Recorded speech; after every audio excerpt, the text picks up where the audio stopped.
السلام علیکم۔ گناہ کی پریشانی اور الجھن۔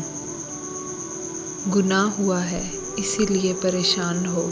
گناہ بہت سی قسم کے ہوتے ہیں، لیکن ان میں سے آج کل سب سے بڑھ کر کسی نامحرم سے تعلقات رکھنا ہے۔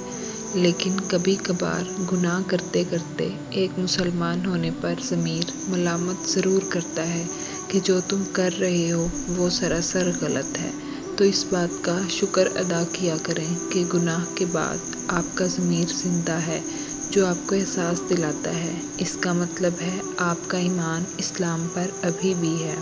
تو اس بات کو لے کر کیوں پریشان ہو کہ تم سے گناہ ہوا ہے؟ جب آپ کو احساس ہے تو پریشانی کس بات کی؟ کیونکہ گناہ کی توبہ بھی ہے اور معافی بھی۔